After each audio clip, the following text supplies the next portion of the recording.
So, the hurricane's on its way, Hurricane Milton, and I heard there's another one coming behind that. Oh, God. Oh, that is just what we need. Real estate values are going to plummet here, that's for sure.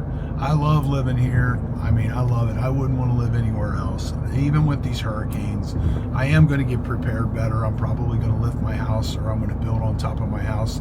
If I get creamed by this one, I'll build on top of it. If I don't, I'm going to look at lifting the house and building out underneath it. So right now I'm driving down Fort Myers Beach, and that's not snow.